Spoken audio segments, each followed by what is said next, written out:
বিসমিল্লাহির রহমানির রহিম। আসসালামু আলাইকুম। আমার প্রিয় শিক্ষার্থীরা, সবাই কেমন আছো? নিশ্চয়ই ভালো আছো, ঘরে আছো। আজ অনেকদিন পর আমি আবার তোমাদের সামনে চলে এসেছি। আমি নাজরিন আক্তার কেয়া, সহকারী শিক্ষক, কুমিরা বহুমুখী মাধ্যমিক বিদ্যালয়, তালা, সাতক্ষীরা। তো আজ আমি তোমাদের বায়োলজি ক্লাস নিব। আসলে অনেকদিন বিভিন্ন কারণে ক্লাস নেওয়া হয় না। আর তোমরাও অ্যাসাইনমেন্ট নিয়ে একটু ব্যস্ত হয়ে পড়েছিলে, যার কারণে মানে আমিও ব্যস্ত হয়ে গিয়েছিলাম তোমাদের অ্যাসাইনমেন্টের যে মানে এই লেখাগুলো একটু দেখার জন্য, মূল্যায়ন করার জন্য। তো মোটামুটি আর কি আমরা সব শেষের দিকে চলে এসেছি। আর যেহেতু নবম শ্রেণীর এটা হয়ে গেল, আর তারপরেও আমি আজ নবম দশম যেহেতু বায়োলজি পড়াবো, তোমাদের অ্যাসাইনমেন্ট জমা দেওয়া হয়েছে মানে যে তোমাদের পড়াশোনা শেষ তা কিন্তু নয়। কারণ হচ্ছে যে তোমরা যেহেতু এসএসসি পরীক্ষা দিবে, তোমাদের এই বইটা 2 বছর পড়তে হবে। তোমরা যেহেতু অনেকদিন স্কুলে যাও নাই, স্কুলের সাথে তোমাদের মোটামুটি সেইভাবে সরাসরি কোনো যোগাযোগ নেই, তাই না? হয়তো বা ফোনে কিংবা এই যে অনলাইনে ক্লাস, এইটুকুর মধ্যেই তোমরা এবং আমরা সকলেই সীমাবদ্ধ। তো আমরা আসলে যদি স্কুলে যেতাম, তোমরাও যদি আসতে, তাহলে কি হতো, আমাদের ডিসেম্বর মাসটা ছুটির মাস আমরা হিসেবে কাটিয়ে দিতাম। কিন্তু না, আমরা আসলে তো সেইভাবে আমরা ছুটিই কাটাচ্ছি, অনেকদিন ধরে ছুটির ভেতরেই আছে। তো যা হোক, বিশেষ করে আমি দশম শ্রেণীর স্টুডেন্টদেরকে বলবো যে তোমরা যেহেতু এসএসসি পরীক্ষা দেবে আর তোমাদের পরীক্ষা কিন্তু হবে, তাই তোমাদের কোনোভাবেই বসে থাকলে হবে না, তোমাদের পড়াশোনা চালিয়ে যেতে হবে। এবং নবম থেকে যারা এবার দশমে উঠবে সামনের বছর, তোমাদেরও পড়াশোনা চালিয়ে যেতে হবে। তা এই জন্যই নবম এবং দশম শ্রেণীর ক্লাস নিয়ে আমি এসেছি। তাহলে চলো আজ আমরা বায়োলজি ক্লাস নিয়ে আলোচনা করি। তোমরা তো ইতিমধ্যে জেনেই গেছো যে আমাদের আজকের যে ক্লাসটা সেটা হচ্ছে জীবে পরিবহন, ষষ্ঠ অধ্যায়, তাই না? তো আমি জীবে পরিবহনের কিছু অংশ আগে পড়িয়েছিলাম, অনেক আগে, অর্থাৎ লাস্ট ক্লাসে না, তারও অনেক আগে। তো আমাদের যেটা শুরুর কথা ছিল সেটা হচ্ছে মানব দেহে রক্ত সংবহন। এইটা আমাদের শুরু হয় নাই। আর বাদ বাকি আমরা প্রথম অধ্যায় বাদে আমরা মোটামুটি দ্বিতীয় অধ্যায় থেকে শেষ পর্যন্ত সবই প্রায় পড়ে ফেলেছি। আমাদের বই প্রায় শেষ আর কি, একটু একটু হয়তো বাদ আছে, প্রায় সবই শেষ হয়ে গেছে। তো তারপরে তোমাদের প্রথমে যেটা বলতে চাই সেটা হচ্ছে কি, যে করোনার দ্বিতীয় ঢেউ শুরু হয়ে গেছে। তোমরা সকলেই জানো, আমরা আসলে এখন আর ভয় পাচ্ছি না, ভয় পাওয়ার কারণও নেই। আমরা সতর্ক নই আসলে।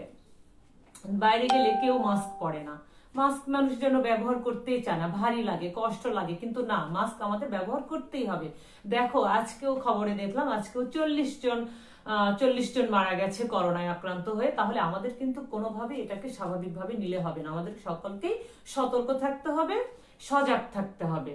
আমি আশা করছি তোমরাও থাকবে, তোমাদের মা বাবাকেও থাকার জন্য আহ্বান করবে, আশেপাশে সকলকে। তাহলে চলো আজ আমরা মানবদেহে রক্ত সংবহন নিয়ে আলোচনা করি। তাহলে আজকের আমাদের পাঠ শিরোনামটা হচ্ছে মানবদেহে রক্ত সংবহন।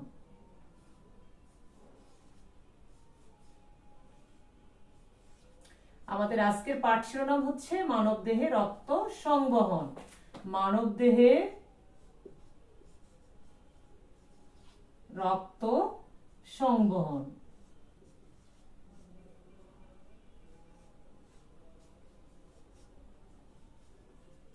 তাহলে আজকে আমাদের পাঠ শিরোনাম হচ্ছে মানবদেহে রক্ত সংবহন।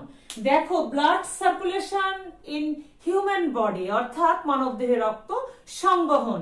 আমরা কিন্তু সকলেই জানি যে আমাদের জীবনী শক্তির মূল হচ্ছে রক্ত, আমাদের শরীরের, অর্থাৎ জীবনী শক্তির মূলটা কি? রক্ত। অর্থাৎ এই যে রক্ত সংবহন যেটা নিয়ে আমরা এখন বলছি।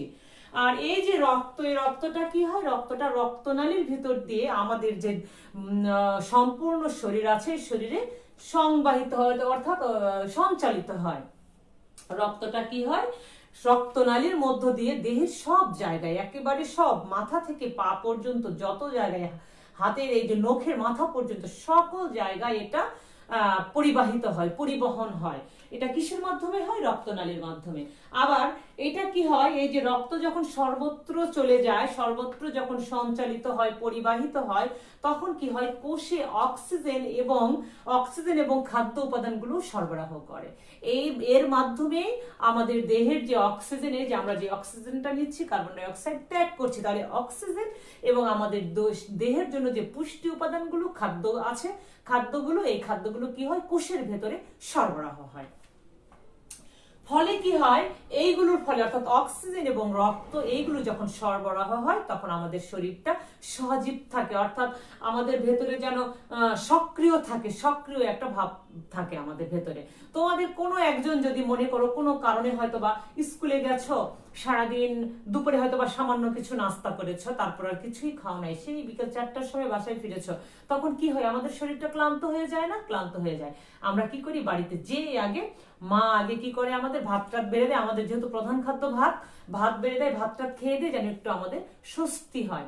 এরপর কি হয়, ওই খাবারটা আমরা শুধু ভাত খাচ্ছি না, ভাতের সাথে যে খাবারগুলো খাচ্ছি, এগুলো কি হয়, পরিপাক হয়ে সেইগুলো কি হয়, ওই যে রক্তনালীর মাধ্যমে কোষে সরবরাহ হয়।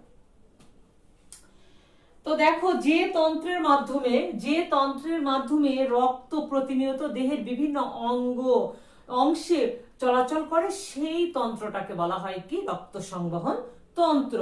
আর এই তন্ত্রের মাধ্যমেই কি হয়, রক্ত সারা দেহে পরিবাহিত হয়। তারপর অক্সিজেন এবং রক্তের ভেতরে যে বর্জ্য পদার্থগুলো আছে, এই পদার্থগুলো এক স্থান থেকে আর এক স্থানে পরিবাহিত হয়। আর মানব দেহে রক্ত যে প্রবাহিত হয়, এই রক্ত প্রবাহ কেবল হৃৎপিণ্ড এবং রক্তনালীর মধ্যে সীমাবদ্ধ থাকে। শুধু মানব দেহের কথা যদি এখানে বলা হয়, আমরা আজকে যেহেতু মানব দেহের রক্ত সংবহন নিয়ে আলোচনা করছি, তাহলে মানব দেহের যে রক্ত, এই রক্ত প্রবাহটা কেবল কি হয়, হৃৎপিণ্ড এবং রক্তনালীর মধ্যে সীমাবদ্ধ থাকে, কখনো এর বাইরে কিন্তু আসে না, এই জন্য কি বলা হয়, এই জন্য এই ধরনের রক্ত সংবহন, আমরা যদি রক্ত সংবহন অর্থাৎ কি বললাম আমরা, রক্ত সংবহন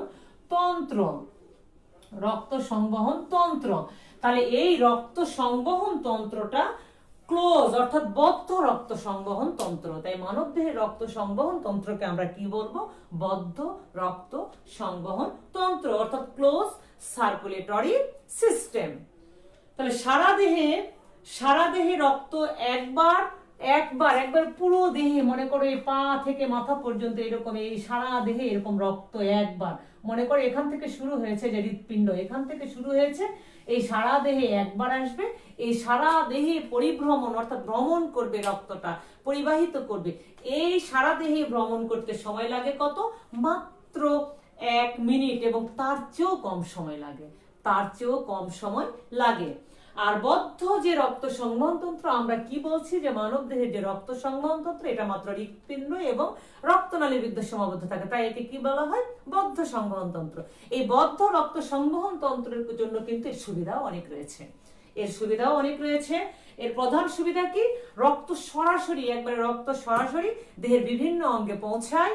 তারপর রক্তনালীর ব্যাসের উপর, মনে করো এই যে রক্তনালীর ভিতর দিয়ে যাচ্ছে, এই রক্তনালীর ব্যাসের উপর, অর্থাৎ এই যে একটা নালী, এই অংশটা কিন্তু নালী, এই রক্তনালীর ব্যাসের উপর ব্যাসের পরিবর্তনের মাধ্যমে দেহেও কোনো বিশেষ অঙ্গে রক্ত প্রবাহের পরিমাণ নিয়ন্ত্রণ করতে পারে। এবং আরো একটা আছে, সেটা কি, যে রক্ত বিভিন্ন অংশে পরিভ্রমণ করে দ্রুত হৃৎপিণ্ডে আবার ফিরে আসে।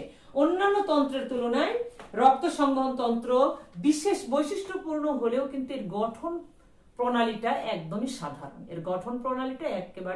সাধারণ। তো রক্ত সংবহন তন্ত্রকে আবার দুটি ভাগে ভাগ করা হয়েছে।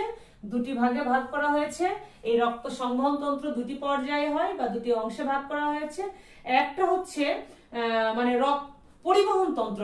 রক্ত সংবহন তন্ত্র না,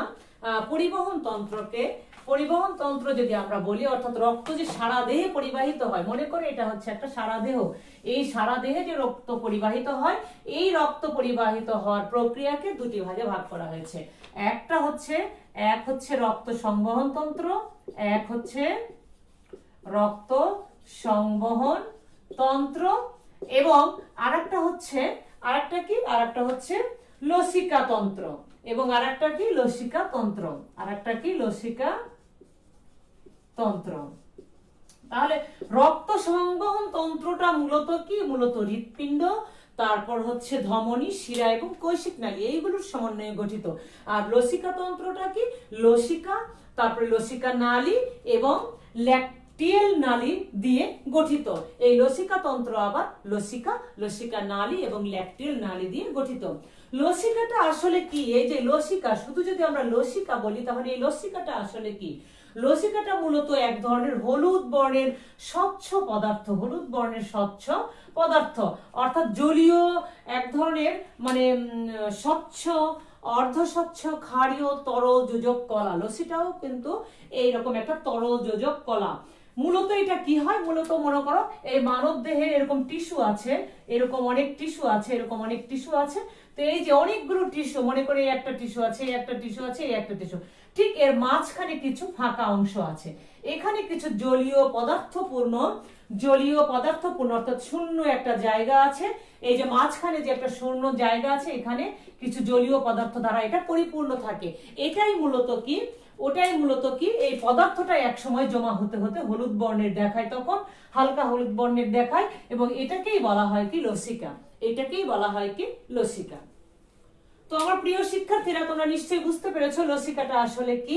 লসিকাটা হচ্ছে মূলত এটাও একটা অর্ধ স্বচ্ছ ক্ষারীয় তরল যোজক কলা।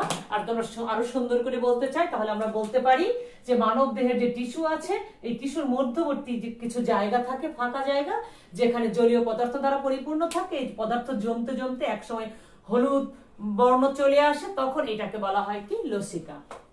তো আমরা এখন রক্ত নিয়ে আলোচনা করব, আমরা এখন রক্ত নিয়ে আলোচনা করব। আমরা লসিকা জানলাম, তাহলে রক্ত কি, রক্তটা আসলে কি?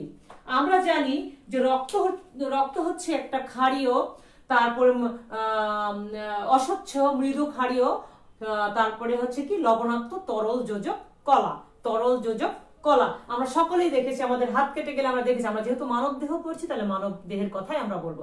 তাহলে আমার মানুষের, আমাদের নিজেদেরই হাত কেটে গেছে কোনো না কোনো সময়, তাহলে কোনো সময় হয়তো বা দাঁত, যে ছোটবেলায় দাঁত পড়ে যায় তখন অনেক ব্লিডিং হয় আর কি, রক্ত বের হয়। তাহলে আমরা সকলেই জানি যে লাল রঙের শরীর থেকে একটা যে তরল অংশ বের হচ্ছে, এটাই কি রক্ত।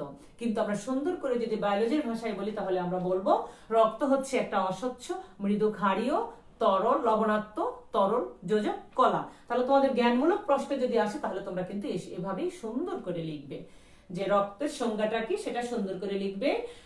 মূলত রক্ত হৃৎপিণ্ড, শিরা, তারপরে হচ্ছে কৈশিক নালী, উপশিরা, ধমনী, এইসবের ভিতর দিয়ে রক্ত কি হয়, রক্ত আবর্তিত হয়। এই পথগুলো দিয়ে রক্ত মূলত আবর্তিত হয় কিংবা পরিবাহিত হয়। আর লোহিত রক্তকণিকার ভেতরে আমরা জানি যে লোহিত রক্ত কণিকায় হিমোগ্লোবিন নামক এক ধরনের রঞ্জক পদার্থ থাকে, যার কারণে রক্তের রং লাল দেখায়। আর এইটা মূলত হাড়ের লাল যে অস্থিমজ্জা আছে, অর্থাৎ এই যে হাড়, আমাদের শরীরের যে হাড়, অর্থাৎ এই যে হাড়, এই হাড়ের ভেতরে আবার কিছু অস্থিমজ্জা আছে যেগুলো লাল অস্থিমজ্জা, তার ভেতরে কিন্তু এই লোহিত রক্তকণিকা জন্ম নেয়। আর রক্তের উপাদান যদি আমরা বলি তাহলে রক্ত, আমরা জানলাম যে রক্ত কি, এই রক্তের ভেতরে আমার অনেক উপাদান আছে। তাহলে এই রক্ত উপাদানকে যদি আমরা জানি, রক্ত উপাদান মূলত দুই রকম। মূলত রক্ত মূলত এই দুটি উপাদান নিয়ে গঠিত। একটা হচ্ছে প্লাজমা, যাকে বলা হয় রক্তরস, যাকে বাংলায় আমরা বলি রক্তরস। আর একটা হচ্ছে রক্ত কণিকা, আর একটা কি রক্ত কণিকা। যদিও তোমাদের এগুলো পড়া কমপ্লিট, তারপরে আরেকবার যদি তোমরা দেখো তাহলে সেটা কি হবে, রিভাইজ হয়ে যাবে। তাহলে রক্তের ভেতরে অনেকগুলো উপাদান আছে আমরা জানি, তার ভেতরে দুটি প্রধান উপাদান, এই রক্ত উপাদান দুই রকম, একটা হচ্ছে রক্তরস এবং আর একটা হচ্ছে রক্ত কণিকা। তো প্রথমে আমরা এই রক্তরসে আছি, অর্থাৎ প্লাজমাতে আসি। প্লাজমাটা আসলে কি, রক্তের বর্ণহীন তরল অংশটাকেই বলা হয় কি রক্তরস। রক্তের বর্ণহীন অর্থাৎ এই মনে করো রক্ত, এর ভেতরে কিছু দানাদার অংশ থাকে, কিছু এরকম স্পষ্ট অংশ থাকে, আর কিছু এরকম তরল অংশ থাকে। এই তরল অংশটাই হচ্ছে রক্তরস, এই তরল অংশটাই কি রক্তরস, এই তরল অংশটাকে বলবো কি আমরা রক্তরস। সাধারণত যদি এই রক্তটাকে যদি আমরা ভাগ করি, এই কণিকাগুলোকে যদি আমরা আলাদা করি, এগুলো হচ্ছে কণিকা, এইগুলোকে যদি আলাদা করি তাহলে 55 ভাগই হচ্ছে রক্তরস। 55 ভাগ রক্তরস আর থাকলো কত? 45। এই 45 ভাগ হচ্ছে রক্ত কণিকা। তাহলে রক্তরস, আবার এই রক্তরসকে যদি আমরা আলাদা করে দেখি যে এর ভেতরে শুধু রক্তরস আমরা দেখছি, আমরা রক্ত কণিকাগুলোকে অমিট করে দিলাম, তাহলে এই রক্তরস যদি দেখি তাহলে এই রক্তরসের মানে প্রধান উপাদান হচ্ছে পানি। এই রক্তরসের হচ্ছে প্রধান উপাদানটা কি? পানি। আর এছাড়াও এর ভেতরে, এই রক্তরসের ভেতরে আবার অনেক কিছু আছে, প্রোটিন আছে, জৈব যৌগ আছে, সামান্য অজৈব যৌগ আছে, অজৈব লবণ আছে, এইগুলো রক্তরসের ভেতরে দ্রবীভূত অবস্থায় থাকে।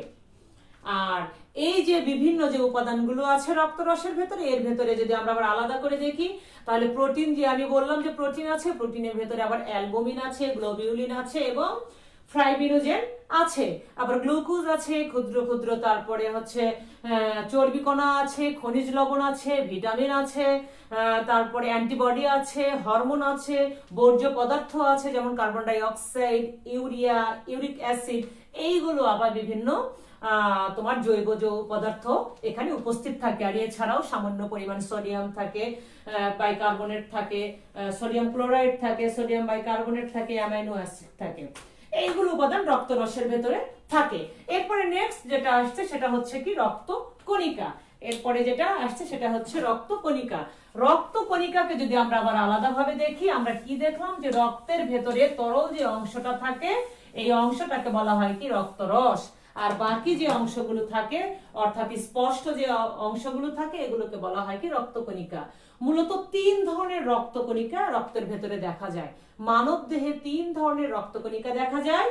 একটা হচ্ছে লোহিত রক্তকণিকা, একটা হচ্ছে লোহিত রক্তকণিকা যাকে বলা হয় আরবিসি, রেড ব্লাড সেল, তারপরে শ্বেত রক্তকণিকা, হোয়াইট ব্লাড সেল, তারপরে আরেকটা আছে কি? আরেকটা আছে হচ্ছে অনুচক্রিকা যাকে বলা হয় প্লেটলেটস, যাকে বলা হয় প্লেটলেটস।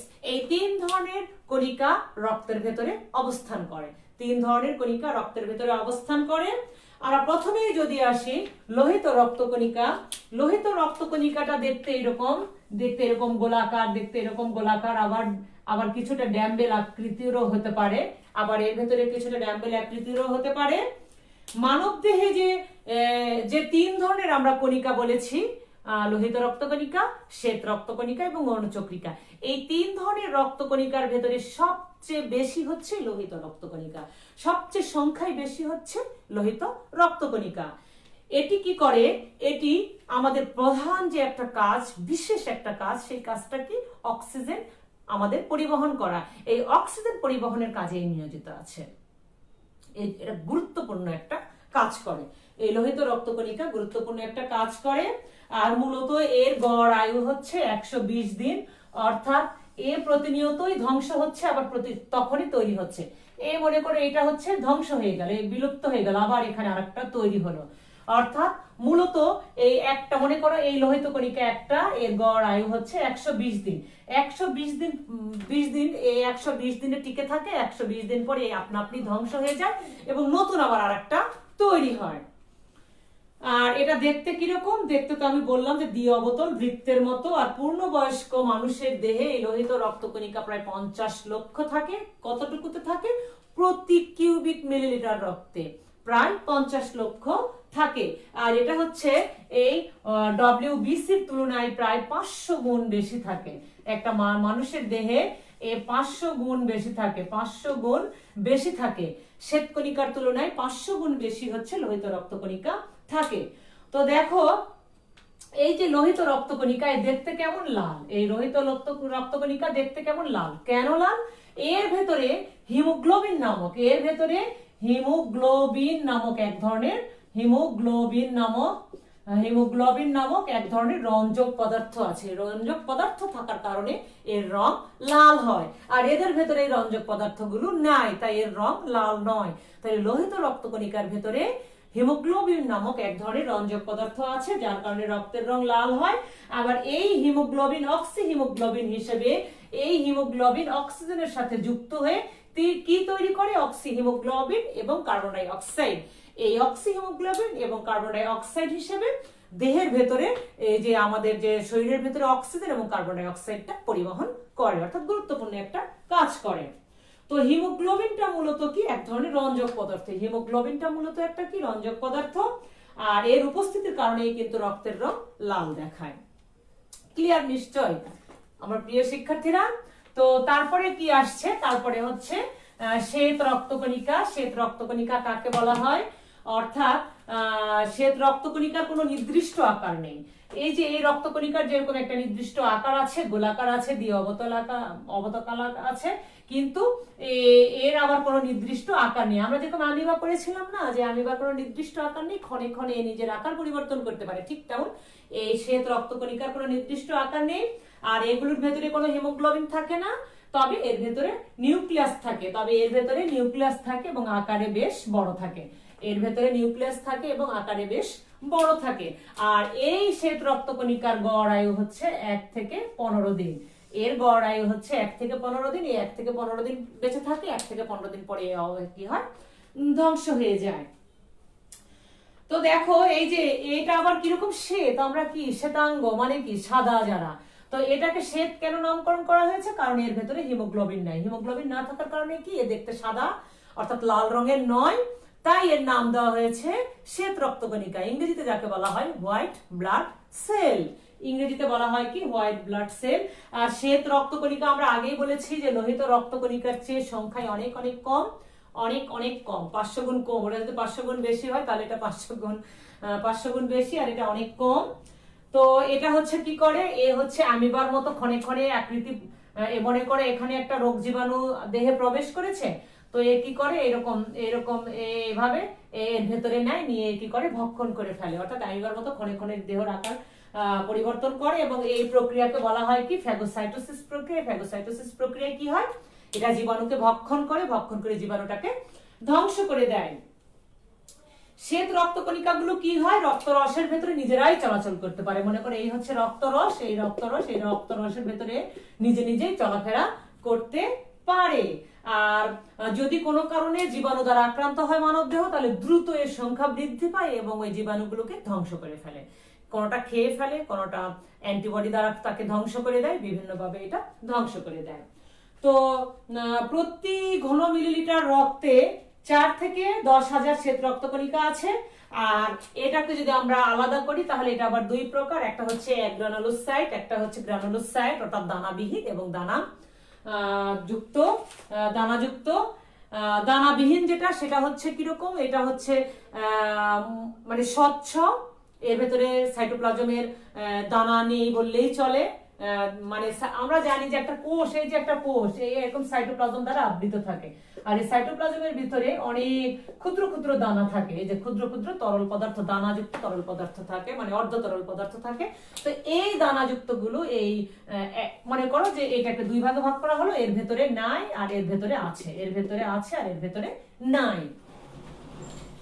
তো এইটা আবার দুই রকম, যার ভেতরে আছে সেটা আবার দুই রকম। একটা হচ্ছে কি? একটা হচ্ছে লিম্ফোসাইট, একটা হচ্ছে